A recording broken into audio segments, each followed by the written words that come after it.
You're listening to What It's Like with Luce, a podcast highlighting ordinary people doing extraordinary things. I'm your host Lucy Norris, and on today's episode, I'm chatting with co-founder of Talivest, a company empowering organizations to improve their employee experience through its suite of data-driven products, and who, in her spare time, also happens to be a recording artist. Born in Montreal, the female entrepreneur is an absolute pro at taking leaps of faith. From setting up her own HR business in Canada to moving to Ireland, meeting her co-founder and starting what would become the next chapter in her life, she certainly knows a thing or two about perseverance and embracing new adventures. Spending her off time indulging in her other passion, music, she has also managed to successfully launch herself into the Irish music scene. Chatting to me about being a woman in business, juggling two demanding day jobs, and the behind the scenes of her journey so far, here's what it's like to be Laura Belyea. Welcome, Laura. Thank you so much for coming on and chatting with me today. I think it would be a really nice starting point to kick things off by going all the way back and having a little chat about your experience growing up. Yes, that sounds good. Thank you for having me on the show. So I am originally from Canada. I was born in Montreal, which is the French part of Canada, Montreal, Quebec, and lived there for a couple of years. And then my parents had the type of jobs where we were a bit transient, where we moved around a little bit just within Canada, but I will blame that on my future restlessness of wanting to move around. But yeah, so we started in Montreal, and then from there we moved. So my parents are from the east coast of Canada, which is really rich in a lot of culture. They have a very French influence in the eastern part of Canada, but also very Irish, which will come full circle later in my life, which is interesting. And then for most of my, I guess you could say, teenage years, we lived in Toronto. And obviously Toronto is one of the bigger cities, multicultural cities in Canada, which was really great. And I studied in the eastern part of Canada. Actually went to school in New Brunswick, which is in the east part of Canada. I studied economics and sociology. And when I graduated the year of a really bad recession that was happening in the 90s. So when I graduated, there was like really high unemployment. There was no work. I moved back home with my parents. And I guess you could say I kind of struggled in finding myself for a couple of years, and I think, given that, it was the 90s and the kind of career paths, particularly as a woman, were probably a little bit not as equal as you could say nowadays when you're, graduating from high school and you're looking at what you want to do. I remember my parents saying to me, "Oh, well, do you want to be a teacher? Do you want to be this? Do you want to be that?" I was like, "No, not at all." So I really was a bit lost in trying to find out what I wanted to do. So I guess you could say that, coming full circle where I am now, that was my journey. But, I often hear, my friends now with kids who are graduating from university or from high school, and they don't really know what they want to do. And I'm like, it's okay. They'll figure it out. Have faith. So that is certainly what my parents had with me. So anyway, I worked in different jobs here and there, and then I decided to go back to school. And so when I was in my mid kind of 20s, I decided to go back to school, and I focused on human resources. So I took kind of like a master's in human resources. By that time, the economy was starting to pick back up again, and I got my first job working for a massive aerospace company in Canada, which was really, really interesting, really interesting in my kind of career path of human resources that I've been on for the last 20 years. So kind of started there, and from there, I worked my way up, I guess you could say. So I worked, I was kind of, even though I'm not a millennial, I feel like I was a bit of a millennial of my generation, where every couple of years I would get a bit bored in my job and I'd be looking for a new challenge, and I would leave and I would go to a new company and so forth. So I was a bit restless, I think. So kind of job hopping every 2 to 3 years. And then I finally, had my first taste of entrepreneurship when I was working for this company, and I decided that I wanted to start my own business in human resources doing consulting. And I, kind of left my day-to-day job. My parents thought it was absolutely mad. What are you thinking, going and starting your own business? And I was like, no, I think I've got this. I think I've got this. So I started kind of doing consulting projects, and then building up my brand a little bit more in Canada, and doing some really, working on some really exciting projects. And then I started thinking at that time with my now husband, but who was my partner at the time, my boyfriend. And I said to him, like, why don't we move somewhere? Let's go have, some sort of an adventure and move outside of Canada. And he was really up for anything. And he was like, yeah, sure. Where do you want to go? And I was like, I don't know. Let's think about, so at the time he was working for then quite a small company called Salesforce.com, which obviously is blown up. Yeah, I was going to say, I know that one. Yeah. So at that time they were they were still kind of in startup mode, I guess you could say. He was working for them in Toronto. And so he basically, we said, well, it would be kind of smart if maybe we could get a transfer with one of our jobs, to a new location. So Salesforce had a role that was a really good fit in Dublin. And the next thing you know, within about 2 months, he had successfully gotten the job and the transfer, and we were moving to Ireland. And I remember calling my parents and saying, yeah, so we're going to move to Ireland. My parents were like, what? Where did this come from? What are you talking about? You're moving to Ireland? And I was like, yeah, we just decided, we're going to just, do something, do something a bit different. And, and hoping that for both of our careers, it would broaden our experience and, coming to Europe and everything else. So he came over first. I remember him coming over to Dublin, and this was in 2009. And that was when obviously the big recession had hit Ireland. And, timing wise, here I am again. Like twice, I'm so unlucky. Yes, twice so unlucky. Here's another recession. And I remember coming over, and I was meeting with some recruiting agencies looking for work. And they were like, oh, if you were only here a year ago, we had loads of jobs. And they're like, right now, everybody's downsizing and everything. And I remember thinking to myself, am I crazy? I just left a business, my own kind of business that I had set up in Toronto, and, was doing really well. And at that time, Toronto was, Canada was still booming. And I've moved to Ireland, where it's, here it is, like a really bad recession. And I was so worried I wasn't going to be able, to get work or whatever. So I actually had to take kind of a big step back in my career, to find something, because first of all, obviously I was from Canada, so my experience was very much Canadian and US focused. I didn't have a lot of European experience and everything else. But anyway, look, I ended up getting my first role here, getting my foot in the door in an organization. And I had my first role I had here was wonderful. I got to travel all over Europe to different countries. I was doing a big technology rollout of an HR technology system, and I was doing a big project management piece and centralizing a lot of the HR processes back into Ireland.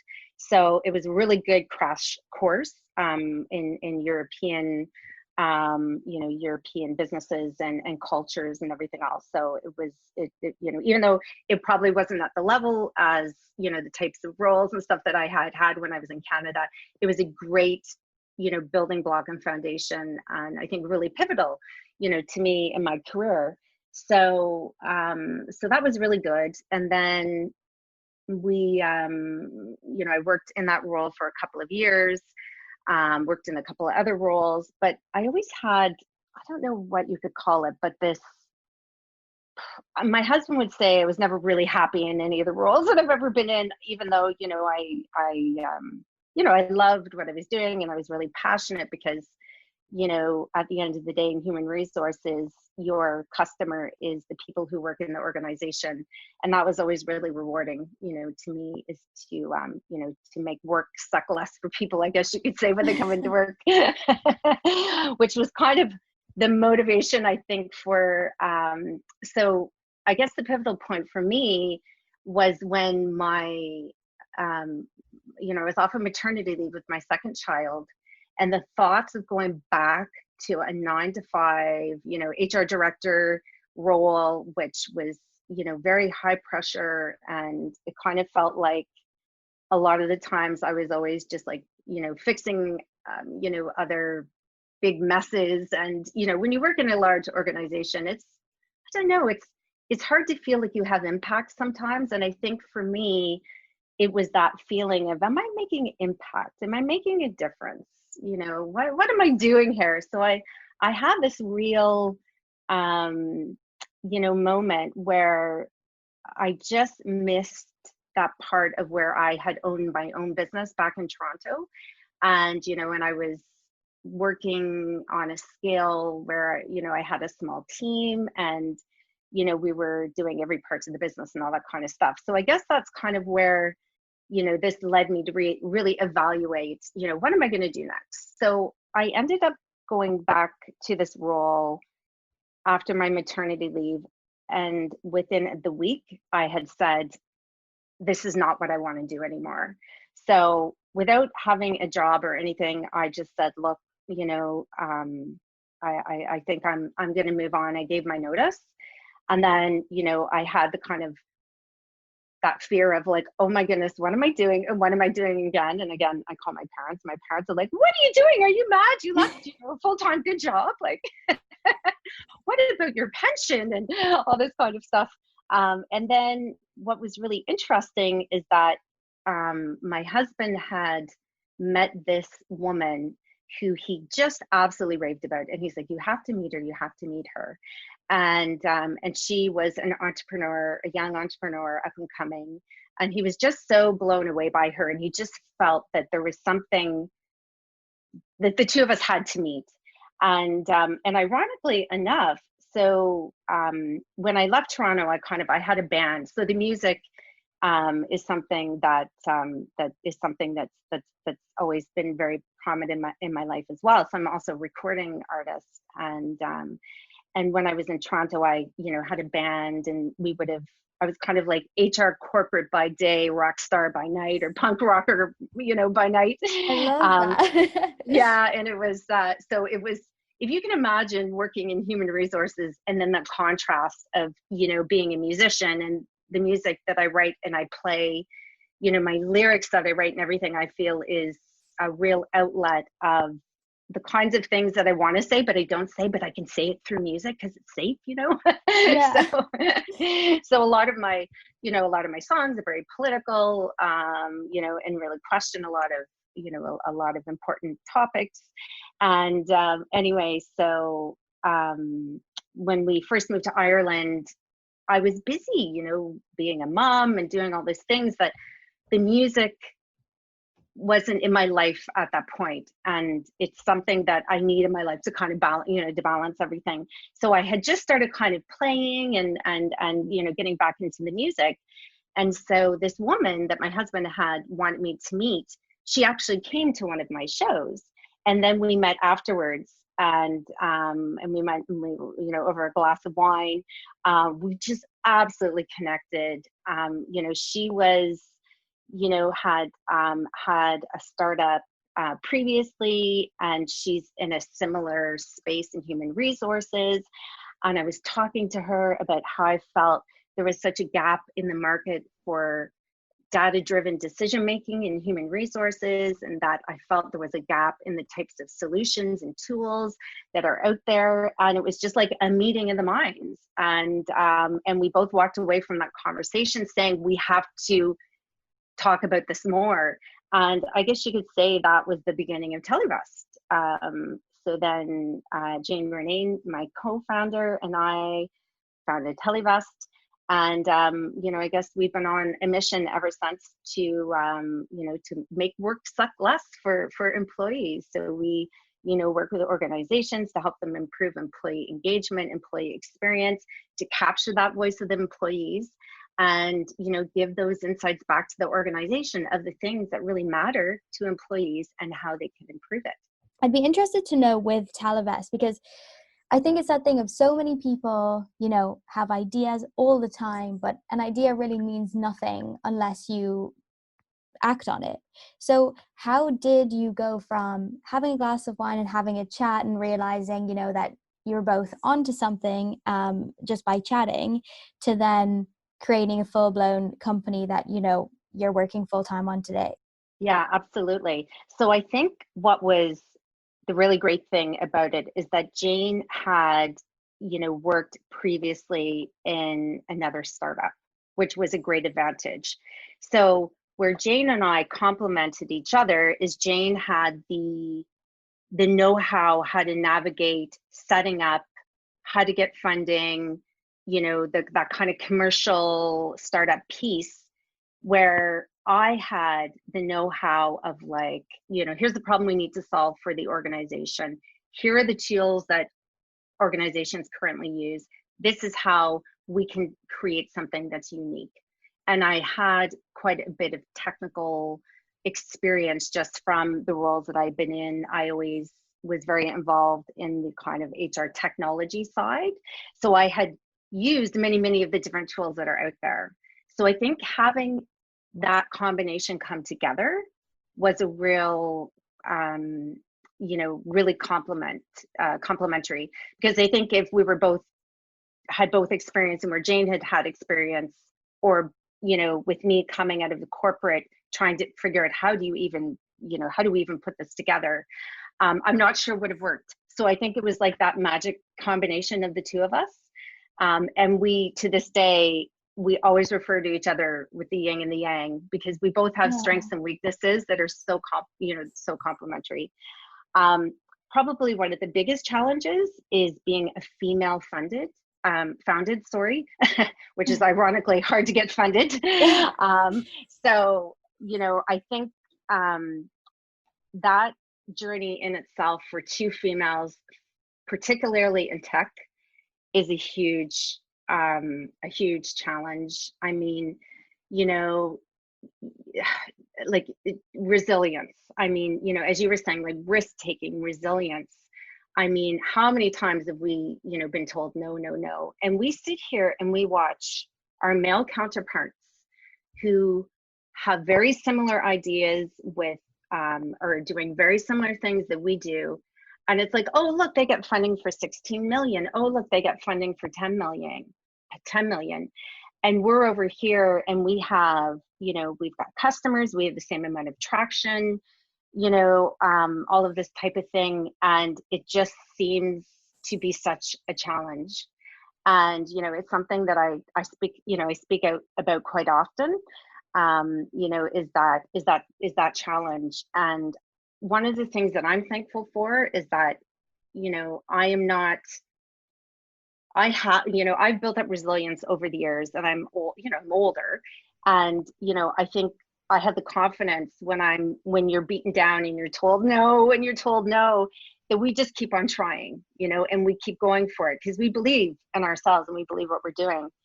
But I'm thankful. I'm not sure if I was in my 20s doing this, if I would have, the confidence to have done this, or, the resilience to keep going, even when, it's never a straight line. It's never easy to start a business. If it was easy, everyone would do it. Yeah. There's so many highs and lows. The highs are so high and the lows are so low, it's like an emotional roller coaster. So I know for myself, I'm, in the time and the place of my life, I'm doing this a little bit, I'm a little bit more experienced and have kind of that resilience, to keep going even when you're told no. So definitely, I think Jane and I, are really complementary skill set. We've really empowered each other to bring this business, forward. But probably the biggest challenge that we have is being female founders. That's so sad to hear that it's, obviously I'm aware that it's still a massive issue in today's society, but to hear it firsthand and your experiences with it, it is so sad to hear that it's still so prevalent and there's such a huge divide that people don't even seem to be trying to acknowledge or cover up, or not cover up, sorry, you know what I mean, get rid Yeah. of. Have you noticed any change in the way female founders are being treated now, as opposed to when you started? Have you noticed any improvements at all, or is it still a massive gray area? So what I have found is that there are more funding initiatives for females. So, you have a lot of funds now that have specifically opened up just to focus on females. So that, I mean, that's been really, really great. And I think that people are having the conversation, which is really a really good start, because, it's being talked about, it is, being acknowledged. What I notice, and particularly, Jane is our CEO, and and she's a millennial, and so she really represents, the newer generation, and all those great things. So what ends up happening is that we get, I think because funds are more in tune that they need to fund more female funded startups, that you get a lot of meetings. But what we find is that, from there it gets more and more challenging. Like, you get a lot of meetings, but then it's the following up and all that kind of stuff. Now, not to say, we have some amazing investors, we do, who really believe in us, and we've been very, very lucky. We have some really, really amazing investors who have so much knowledge, who've grown their own businesses successfully. So we have a great group of investors around us who mentor and advise us.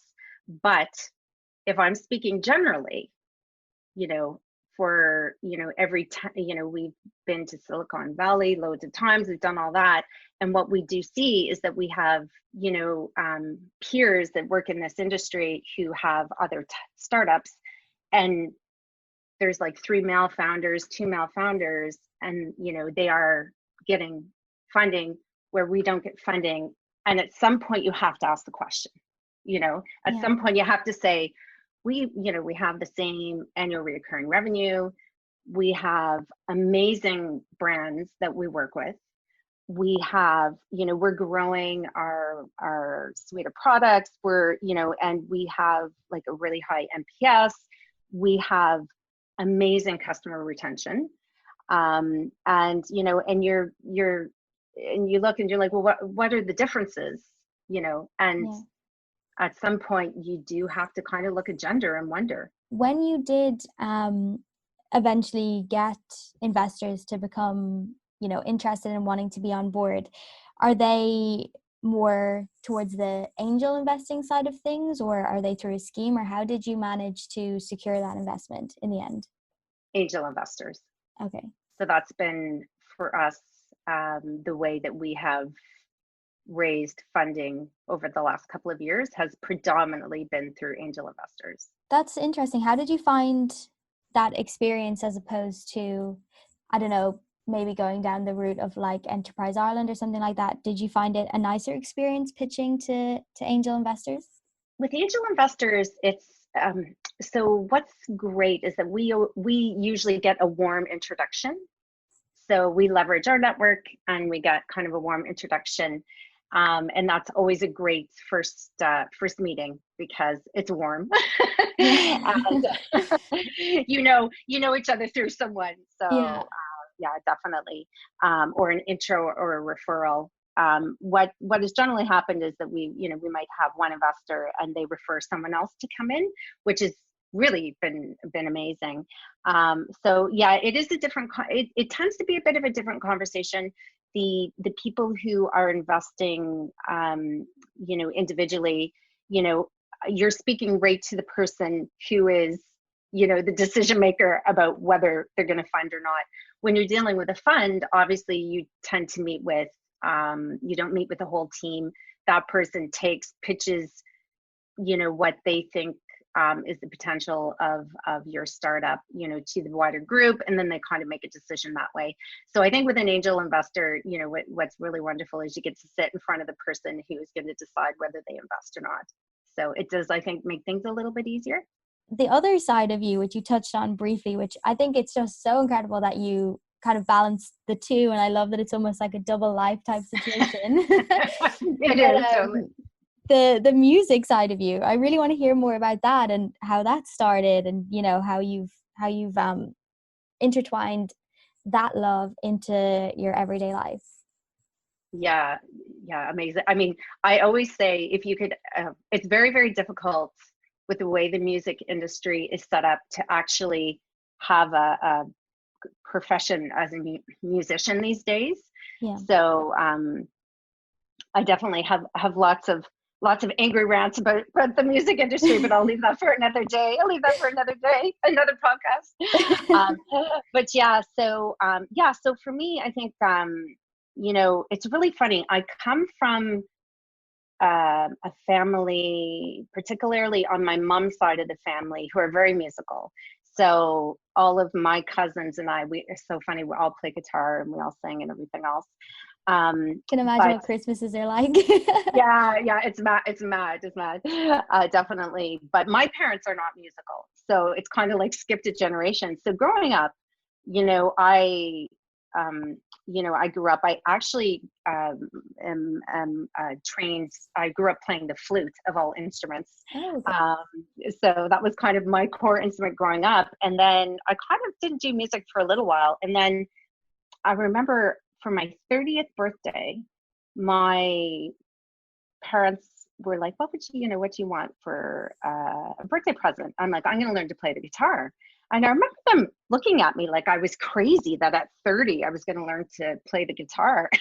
I was just like, what am I, over the hill now that I'm 30? I can't like learn these things. It's really funny how there's this misconception about age sometimes and what you can do and have the ability to do. And I feel like I am really one of those people that am like shattering those misconceptions that, you know what, you can have a career, you know, you can go and have a startup or have a musical career at any age. And I'm definitely defying that boundary at the moment. So anyway, you know, they got me a guitar. I learned to play the guitar myself, which maybe was a good thing or a bad thing. I don't know. I've got all the bad habits. But then I started writing music, and I just like found this side of me that, you know, I never knew existed, where I was like, oh, wow, I'm writing music, I'm writing lyrics. And I found it a really powerful way to, you know, talk about things that I want to talk about in a way that would give me a voice and a reach to be able to do it. So anyway, so yeah, again, I think it's that craziness or risk-taking part of me that I was like, I'm going to form a band, you know, let's put a band together. So we got a band together, and we started playing in Toronto, in the Toronto indie scene. And yeah, it went really well. We started playing like really good venues, and you know, we played a couple of the really big festivals in Canada, Canadian Music Week, North by North East, which is like South by Southwest in the US. So yeah, got really involved in doing that. And it was I just loved it, because I just felt like I had a voice to voice my opinions on things and to challenge a lot of the status quo, and really gave me a place to rant, I guess, you know. And I really loved it. It was really interesting, even though in Canada, obviously Canada is an amazing, diverse, you know, place to live. I feel very, very lucky having grown up there. But being a woman playing rock and roll music is something that's not that common. So what I would find is when I would go into these big music venues and I would do the sound check, everybody assumed I was like the backup singer, or I was playing the piano.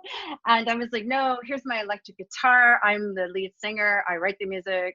You know, so it was really, really you almost have to go as a woman a little bit outside of your comfort zone, because you're now in this very male dominated, I used to call it like jock rock, you know, it was the same form of like 4 guys in a band, you know, and all of a sudden it's like a woman who's singing like punk rock and rock is not a genre that, you know, at that time was very, very common to see a woman in.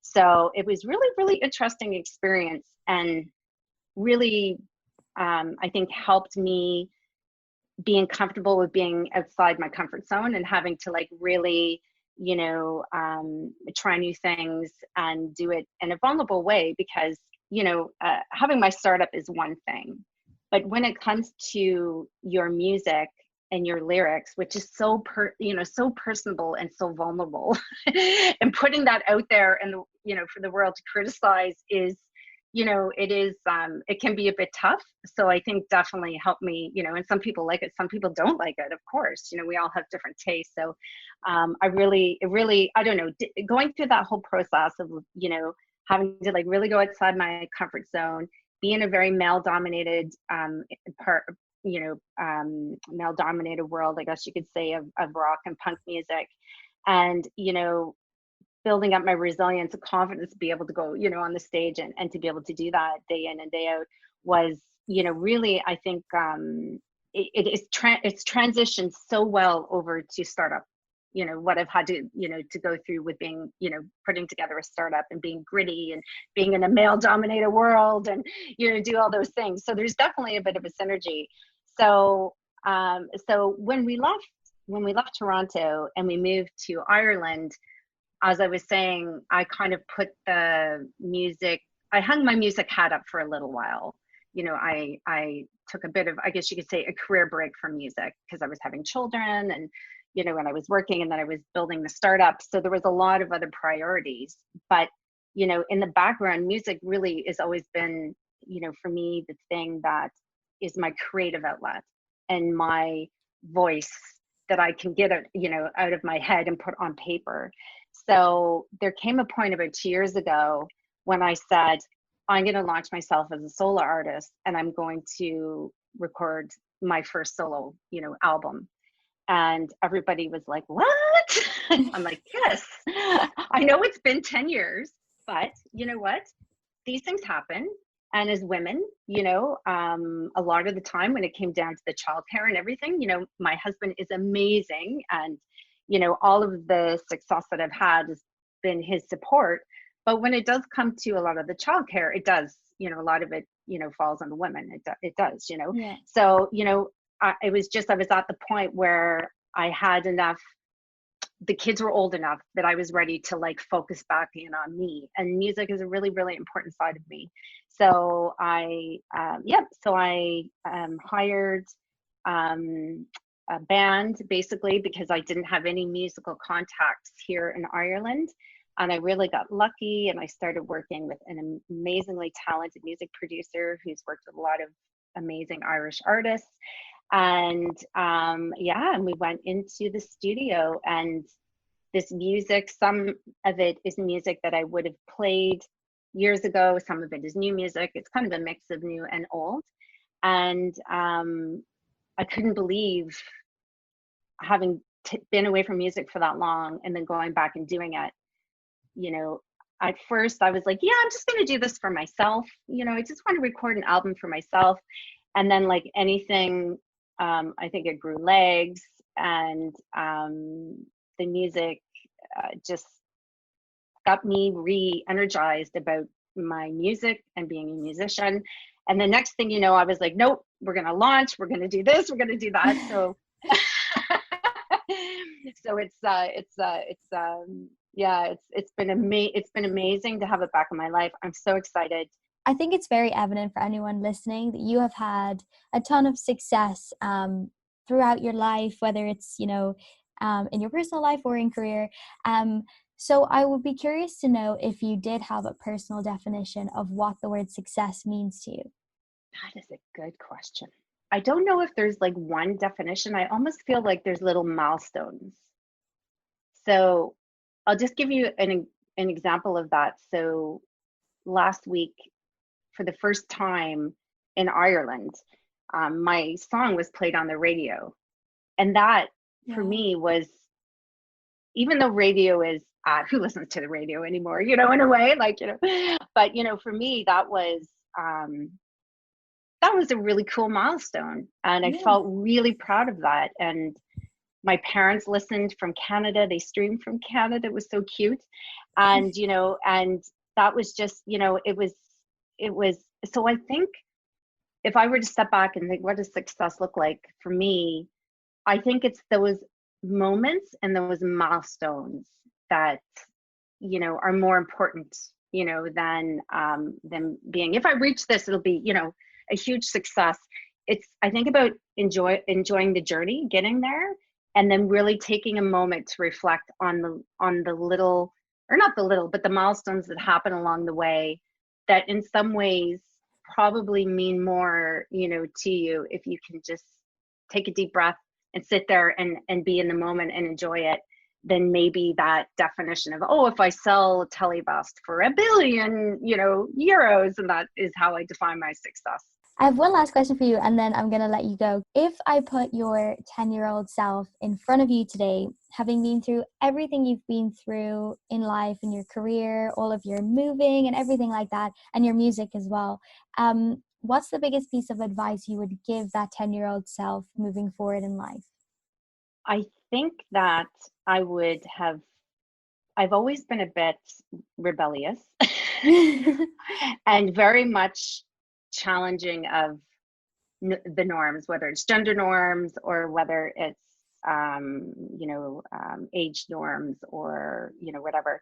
So I think I would have said to myself, never stop challenging what is considered normal, and you'll get there. I just wanted to take this opportunity right now to thank you so much for giving up your time. I know you're incredibly busy, but it's been so inspiring to hear your story, and I think a lot of other people resonate so much with everything that you're saying. So thank you so much. Thank you so much, Lucy. It's been so great to chat with you as well.